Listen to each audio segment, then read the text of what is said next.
Herzlich willkommen zu einer neuen Folge von First Cast TV. Heute Inside YPC. Wir zeigen euch, wie wir uns auf ein Turnier vorbereiten. Was dabei zu beachten ist, nämlich viel mehr als Fische fangen, meistens sogar gar nicht Fische fangen. Dirk ist dabei, unser Gast, weil nie alleine losgehen, viele verschiedene Köder fischen. Wir werden euch sagen, wie man am besten bei einer Wettkampfvorbereitung vorgeht. Los! So, First Cast, wie immer, First Cast TV, ganz besonderer Wurf. Da muss es gleich scheppern. Wie gesagt, wichtig ist, also am ersten Mal machen wir immer Strecke. Das Wichtigste ist in der Vorbereitung, Vertrauen in die Spots zu gewinnen und Spots zu finden, die funktionieren. Das ist eigentlich alles, worin das Training besteht. Man fischt in 2 Zonen, in Zone 1 und 3 bin ich. Und da muss man natürlich gucken und sich eine Taktik machen, in welcher Zone funktioniert welcher Fisch am besten, um sich dann auch wirklich darauf zu konzentrieren. Ziel ist immer Full Cut. Jetzt geht es aber erstmal los, genug gequatscht. Hecht ist Ziel Nummer 1. So Leute, wie auch das sind, fange ich natürlich mit dem Maze Runner an. Und dann hoffe ich, dass wir hier schnell irgendwo ein paar Hechte fangen können. Und dann Stück für Stück unsere Aufgaben für den heutigen Tag abarbeiten können. Mama Schwan? Ah ne, ist ein junger Schwan. Optimalerweise kann man an einem Spot alle Fische fangen, aber das ist natürlich im seltensten Fall so. Ja, Mitte Juni und es ist echt kalt heute, ey. Hätte ich nicht gedacht. Ich habe nicht mal eine Jacke dabei. Und jetzt ist es so bitter kalt hier am Wasser. Hoffentlich kommt noch mal die Sonne raus, aber laut Wetterbericht soll das heute nicht mehr passieren. So, guck dich das mal an, das sieht doch ziemlich geil aus hier. Hier liegt alles voller Kraut. Und hier ist ein kleines Loch. Da kann man schön nah an den Unterständen angeln. Hier ist es jetzt diesmal mitten im Polder, aber trotzdem Versuch wert. 2, 3 Würfel gemacht, leider nichts gewesen, aber egal. Wie gesagt, Versuch war es wert. Wir machen jetzt schon einen großen Fehler. Es liegt wahrscheinlich daran, dass der Maze Runner immer performt. Wenn jetzt alle den gleichen Köder fischen, lernt man gar nicht so viel. Deswegen wäre es cool, wenn jeder was anderes fischt, um zu sehen, worauf die Fische gerade Bock haben. Deswegen zurück zum Auto, neuer Spot, und ich werde meinen Köder wechseln. Mal weg, hier rennt wieder. So Angler brauchen wir beim Training auch mal, so Spotguy, die immer als erstes vorrennen. So Jan Eggers. Welki, kennst du noch Jan Eggers? Richtiger Jan Eggers. Der war auch immer der Erste am Spot. Er war der Guide, hat alle zum Fisch führen wollen, aber der ist als erstes aus dem Auto rausgesprungen und ans Spot gerannt. Immer. Erster Wurf, immer Jan Eggers. Schreibt mir in die Kommentare, ob ihr Jan Eggers noch kennt. Das war in meiner Jugend, das ist schon lange her, mal ein Idol. Poldertroll haben wir den genannt. Kennt ihr den noch? So, nächster Spot, nämlich auch eine Sache. Gewässer finden, die funktionieren, wo man Aktionen kriegt. Hier nicht ein Biss. Ziemlich sicher werde ich hier auch im Wettkampf nicht herkommen. Wie gesagt, Vertrauen ist das A und O und das habe ich jetzt hier nicht. Let's go, next Spot. Ja, auch wenn der Maze Runner mein absoluter Lieblingshechtköder ist, ja, fische ich jetzt mal was anderes Geiles. Und zwar, die Jungs, ihr fischt weiter Spin, aber jetzt ich. Super geiler Swimmate, Valley Hill. Das war mir auch hoffentlich schon im Shop, wenn die Folge ausgestrahlt wird. Ja, Tackle Peak Shop. Das hat sich alles ein bisschen verzögert mit Valley Hill. Kommt aber einiges. Genau. So, das werde ich mal probieren, weil wenn wir alle 3 das gleiche machen, wie gesagt, macht das ja keinen Sinn. Manchmal haben die Hechte einfach Bock auf was anderes. Und das werden wir jetzt mal ausprobieren. Schnell. Stark. Gut abgelegt, so macht man das. Einmal mit Profis, war Becky. Und hier, guck mal, ich sag's immer wieder, das ist mein Snap. Ein Hausfrauenknoten, eine Verpilzung, die ich mit dem Feuerzeug gemacht habe. Verpilzung durch den Knoten geschoben, festgezogen, 1,26 Meter gefangen. Und viele andere. Nicht schlecht, aber ich weiß jetzt nicht, ob das politisch korrekt war. Dein Hausfrauenknoten. Ich glaube, der heißt Hausfrauenknoten, oder? Ja, umgangssprachlich. Ja, du kannst ja auch eine Hausfrau sein. Heutzutage kann ja jeder Frau sein, der Frau sein will. Das ist wohl auch wahr.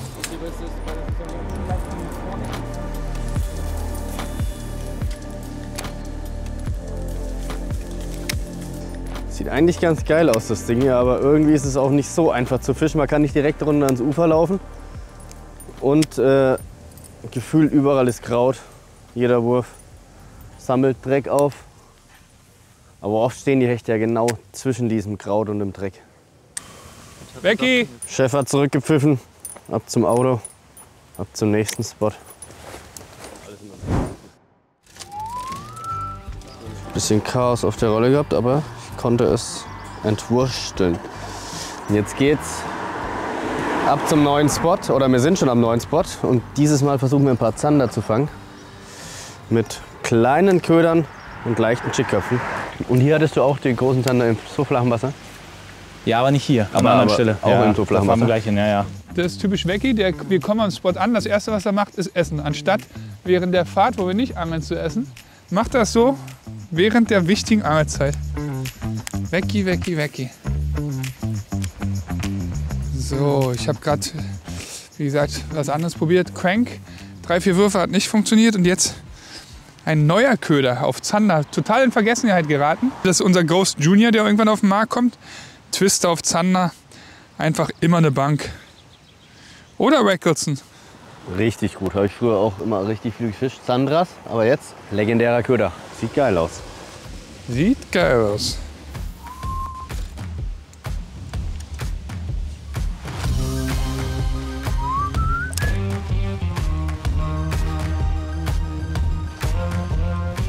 Aber wenn ich im Wettkampf so lange wie jetzt Schneider bleiben würde, dann würde ich auf jeden Fall schon panisch werden. Das kann ich euch sagen. Aber im Training ist es immer Run and Gun. Kurz Spot anangeln, gucken, ob er läuft, dann weiter. Deswegen, man sitzt sehr viel im Auto im Training und angelt irgendwie wenig. Meistens, bei mir jedenfalls. Naja, gucken wir mal, wann der erste Fisch kommt.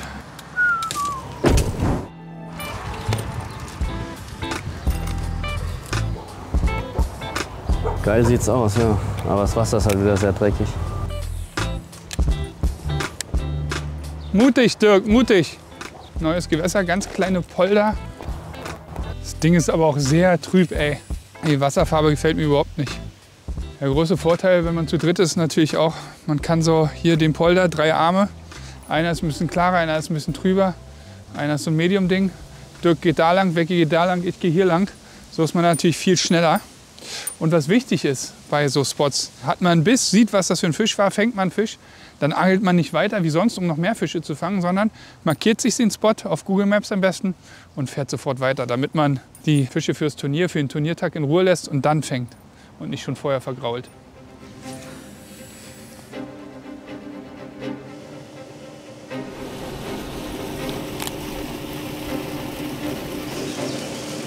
Ja, oh, da ist er! Ja! Oh, wow! Hat man einen Biss, sieht, was das für ein Fisch war, dann angelt man nicht weiter. 80er Fisch. Alter! Ja! Oh, Junge! Hier war ein Hecht, der ist 3, 4 Mal raufgeschossen. Eigentlich ist das ja das Optimale. Ich habe ihn nicht gefangen. Ich habe ihn gesehen, ich weiß, er steht, ich weiß, er beißt. Spot in Ruhe lassen, abhauen. Nächster Spot. Zwar unbefriedigend für den Angler, aber so läuft es halt leider beim YPC-Training. Also, los geht's. Hattest du einen? Ja, aber der ist 5 Mal raufgeknallt. Immer gemerkt, hing die, aber wir haben alles auf GoPro direkt von Füßen, also geile Aufnahmen. Aber habt ihr ihn am Ende gefangen? Nee. Schade. Ja, optimal. Ja.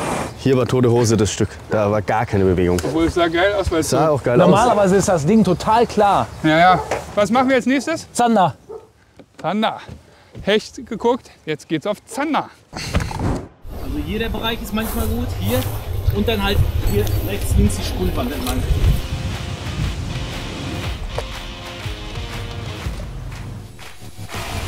So, Fisch an! Nee, ein Zander. Zander. So, erster Wurf am neuen Spot. Dirk hat zu mir gesagt, der Bereich hier vorne ist heiß. Einen Wurf reingemacht und dann Fisch. Oh, Fisch! kam Zander. Dirk hat auch schon wieder einen. Scheint zu beißen, die Biester. So, da ist der Köder. Predator, 3,5 Inch in meiner Sonderfarbe. Und da ist der erste Zander in der neuen Holland-Saison für mich. Und da hat Dirk auch noch einen. Gleiche Größe ungefähr, ne? Ja, Petri. Petri. So, die Jungs dürfen wieder zurück. Hier gibt es auf jeden Fall Schneider Zander. für heute. Stimmt, entschneidert. Das Geil. auch noch. Und weg ist er. Ja, hier gibt es auf jeden Fall Zander. Ja, vor allem scheint ein Schwarm durchgegangen zu sein. 2 Fische gleiche Größe. Eigentlich sollten wir jetzt abhauen. Ja, diese Trainingsvorbereitung ist schon immer so ein Fluch und Segen, gell? Ja. Dann findet man die Fische und dann muss man eigentlich weggehen. Ja, ist so.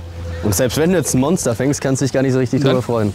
Ja, das schmälert sogar noch den Erfolg. Ja. Okay, let's go. Ja. Also ich werfe immer von da hier vor das Gemahl und jig den dann dahin. Vor das Gemahl. Von links nach rechts angeln. Vor das Gemahl schmeißen, dass du hier lang jiggst. So, mal schauen, ob es hier am nächsten Spot auch wieder mit einem Zander klappt. Sieht auf jeden Fall schon mal ganz gut aus.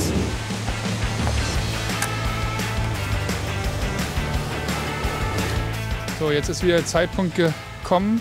Ich werde jetzt mir ein Metal ranmachen. Sehr guter, wirklich unterschätzter Zanderköder. Und der kann natürlich noch mal ein paar müde Räuber wachrütteln.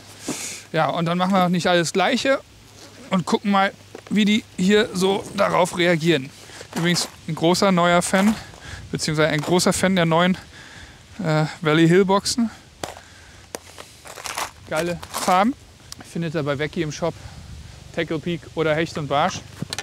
Und wirklich, glaubt mir, Vibrationsköder, wenn ihr welche zu Hause habt, muss jetzt nicht unbedingt der Metal sein.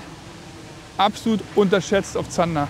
Aber das war Theorie, hoffentlich jetzt auch in der Praxis.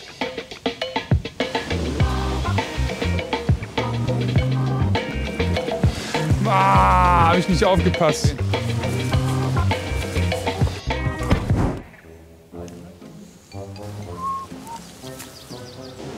So, wir trainieren hier noch ein bisschen, während Vecchi, das kleine Mäuschen, da im Auto sitzen bleibt, weil er sagt, er braucht jetzt mal eine Pause.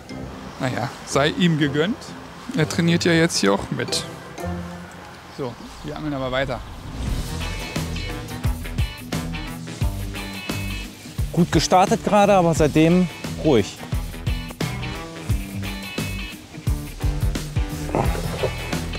Leer ist der Tümpel. Von Holland haben sie gesagt. Schnellstmöglich weg von diesem monotonen Kanal hier. Ich will mal wieder vernünftig angeln. Jiggen ist doch kein Angeln. Schreibt mal in die Kommentare, ob ihr das auch so seht. Vecchi, ist Jiggen für dich Angeln?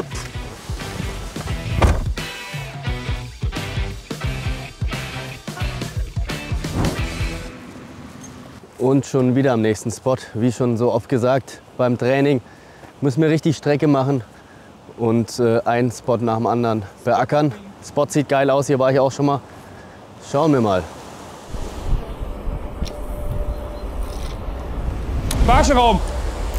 Ich habe einen Fisch dran. Hast du einen Fisch? Ja. Hast du einen Fisch, Vecchi? Ja, ist ein großer Hecht. Ich kann gar nichts machen. Aber quer gehakt, oder? Ich weiß es nicht. Aber ich glaube, der hängt. Komme ich da hin mit der Rute? Komme ich da runter? Nee, gell? Ja, jetzt ist der hier komplett runtergezogen, der Fisch. Und jetzt hängt, glaube ich. Ich glaube, mein Köder hängt. Was ist das jetzt, Alter? Ich glaube, der hängt, aber ich habe auf jeden Fall keinen Biss gespürt. Siehst du, guck mal, ich hänge da im Gestrüpp. Der ist noch dran. Ja. Nee, aber er ist noch dran. Oh, jetzt kommt er wieder los. Das ist, glaube ich, kein kleiner. Der hatte ja so Gas. Wow. Was ist das? Karpfen. Aber was für ein Vecchi, Mann. Das sind keine YPC-Punkte. Was soll das? Das ist doch der optimale Karpfencacher hier. Vecchi. PB? Nee, Für Raubfischangeln, meine ich? Raubfischangeln, ja. Leute, was ist das jetzt für eine Action hier? Damit habe ich ja gar nicht gerechnet. Ich habe den Bügel umgelegt, wollte anschicken. Dann habe ich gedacht, super Hänger. Und auf einmal, hat aber auch wirklich ein bisschen gedauert, hat sich das Ding halt bewegt. Ich habe halt auch keinen Biss gemerkt oder so. Geht ja auch beim Karpfen schlecht, Ja, der im stimmt. Bauch hängt. Alter, wie soll denn der da reinpassen?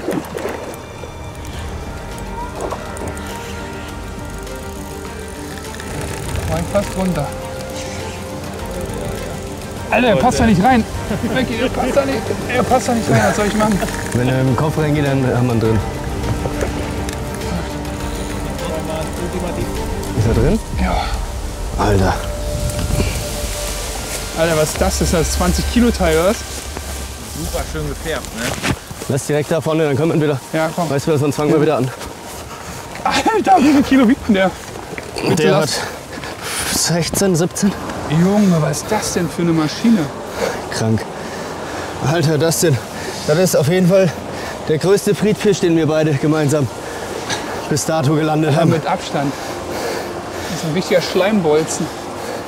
Junge, ich dachte erst, du hast einen Hänger. Du dachtest das selbst ja auch. Ja, ja. Der hat 20 Kilo. Oh, der Becky. könnte echt 20 Kilo haben. Das ist ein 20 Kilo Fisch. Kannst du mir sagen, was du willst? Du alter Karpfenangler, du weißt, wie man ihn hochhebt, ne? Alter, ist das eine Palauze. Junge, Junge. Ich glaube, ich habe live noch nie so einen fetten Karpfen gesehen. Ja. Guck mal, wie beim Barsch machen wir das jetzt. Halleluja. So ein Barsch, Das war ein Drill. so einen schweren Hecht hätte ich gern. Das wäre, glaube ich, Hechtrekord. Junge, komm schnell zurück, oder? Der Bursche darf wieder zurück. Das war nicht geplant. Halleluja, ist das ein Karpfen. Das ist auf jeden Fall mein Holland-Karpfenrekord. Ich habe ja gewusst, dass es in Holland große Karpfen gibt, aber ich habe selber noch nie einen großen gefangen. Das zählt jetzt auch nicht so ganz, aber ey, das war jetzt mal ein ordentlicher Adrenalinschub. Boah, das war jetzt richtig anstrengend. Aber Schnur und Vorfach von Stroft haben gute Arbeit geleistet. Ich habe am Anfang sehr wenig Druck gemacht, weil ich mir nicht sicher war, was es ist für ein Fisch. Und am Ende habe ich dann schon richtig Gas gegeben. Und zum Glück hat Vorfach und Schnur alles gehalten. Haken ist nicht aufgebogen. Alles nochmal gut gegangen. Ja, krasser Fisch, ey, so ein Karpfenwecki. Aber ey, War zählt der nicht im Zielfisch. YPC. Nee. Ich würde auch sagen, wir gehen gleich weiter, weil hier ist noch genau so ein Spot. Nochmal. So. Becky, ist der Kescher sauber? Ja, Du stinkst genug nach Karpfen, glaube ich ja, das jetzt. stimmt tatsächlich. Ich habe mich ein bisschen eingesaut. So, letzter Spot, weil zum Beispiel trainieren wir meistens, nicht immer, aber meistens auch nur in der Zeit, in der der Wettkampf wäre. Das heißt 8 bis 16 Uhr. Jetzt sind wir am Badeweiher angekommen, oder wie? Komm Dirk, komm.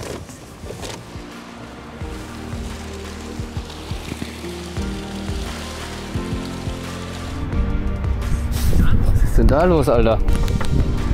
Was machst du denn hier? Hau ab. Das ist ein BMW. Komisch, oder? Boah, sieht aber auch mega nach Hecht aus, ne? Becky hat ja auch schon Hecht gefangen. Mal schauen, ob hier auch ein Hecht steht. Ich habe hier schon mal einen richtig guten Fisch drauf bekommen. Das ist auch schon Jahre her. Das war eine der ersten Folgen mit Dustin. Den haben wir aber leider dann beim Keschern verloren. Und den habe ich genau hier gefangen. So, jetzt call it a day, Alter. Ja, das war's von Becky, Dirk und mir. Kurzer Trainingstag, typischer Trainingstag, wenig Fisch. Wenn Fisch, sofort weggegangen. Becky hat natürlich den Vogel abgeschossen mit seinem Riesenkarpfen. Der alte Carpenter, Spaceman Carpenter. Ich hoffe, euch hat die Folge gefallen. Liken, kommentieren, abonnieren. Und wenn ihr irgendwelche Fragen habt zum YPC, wie wir uns vorbereiten haben noch, packt die in die Videobeschreibung. Ansonsten haut rein, bis nächsten Sonntag. Tschüss.